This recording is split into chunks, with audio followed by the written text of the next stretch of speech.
For many years, religions have often been at odds with one another for differences contained within them.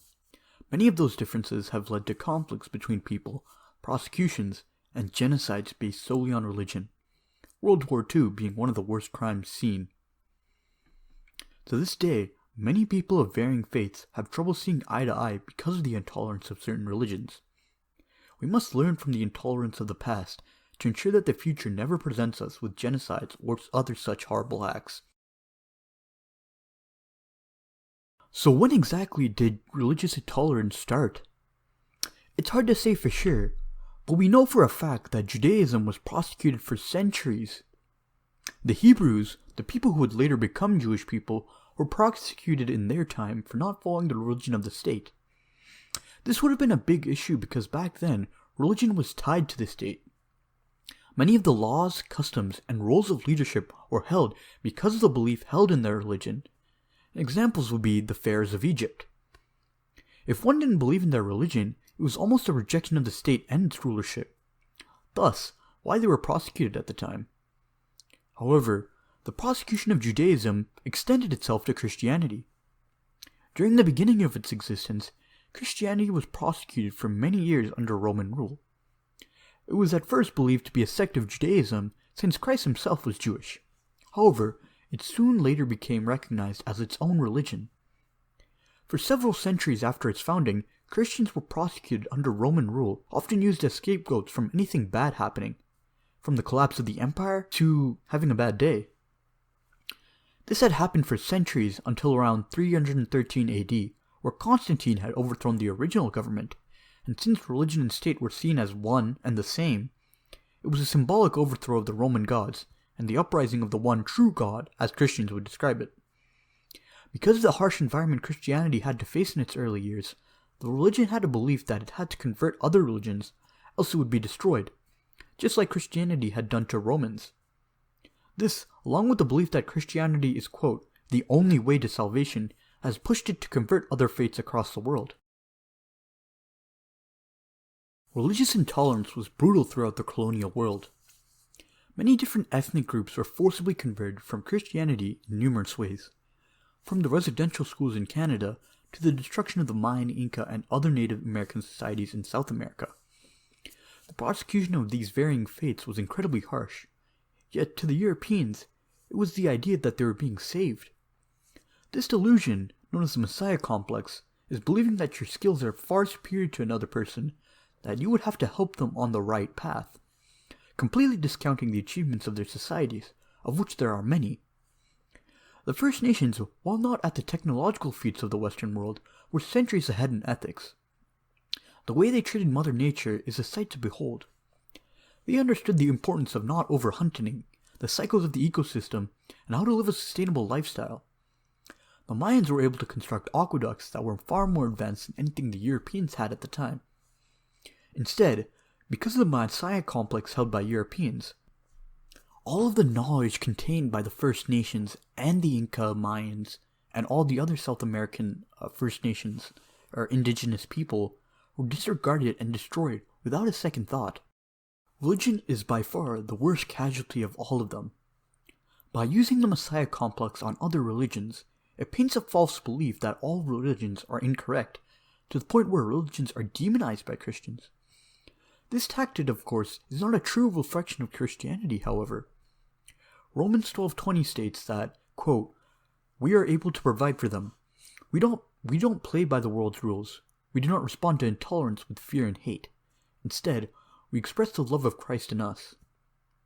This passage, along with others, suggests how Christianity, when practiced properly, should be tolerant of other religions, even if it doesn't align with their own. That's not to say that they can't believe in everything that the other religion preaches, but at least respect it enough to not be prejudiced against them. This is an example of how Christianity was influenced by the culture it was raised in, being Europe.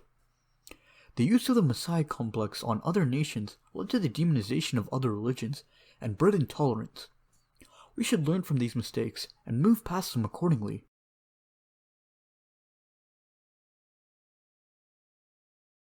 Moving on from colonial times, we have one of the most horrible cases of religious genocide in the world, that being World War II.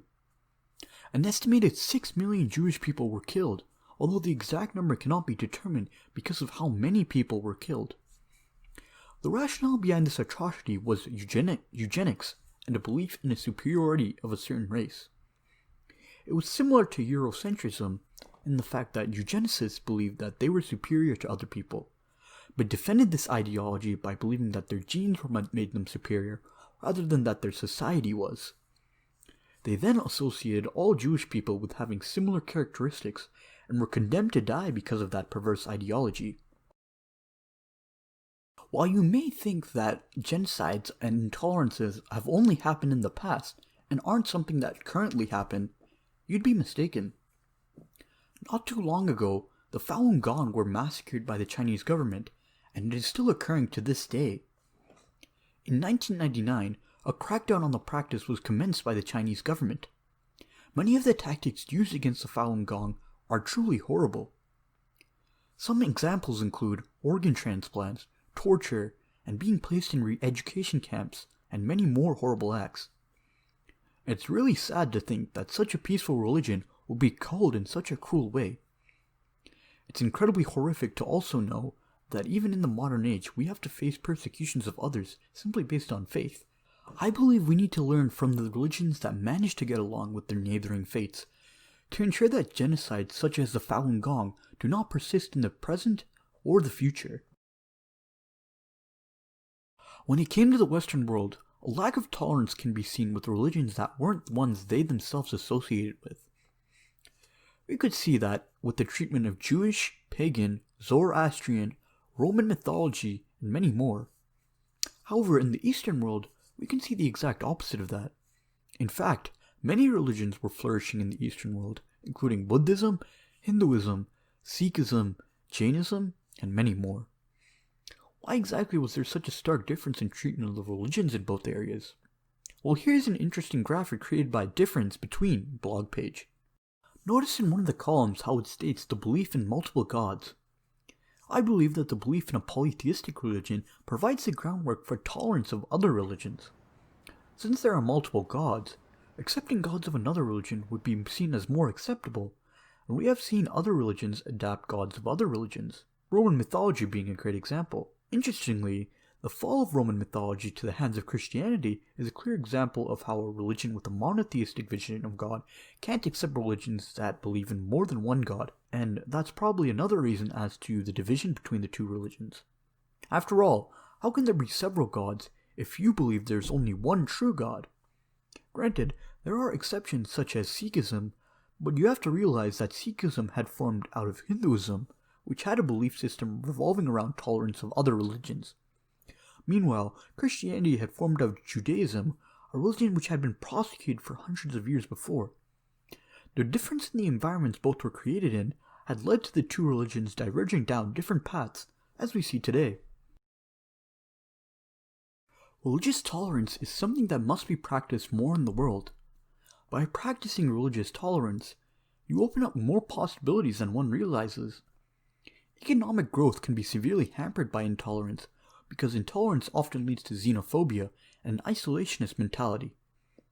By overcoming intolerance in religion, we not only learn to be more accepting of other people, but also provide opportunities that can benefit us and our societies.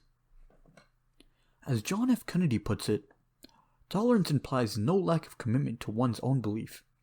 Rather, it condemns the oppression or persecution of others. I hope you enjoyed. Thanks for watching.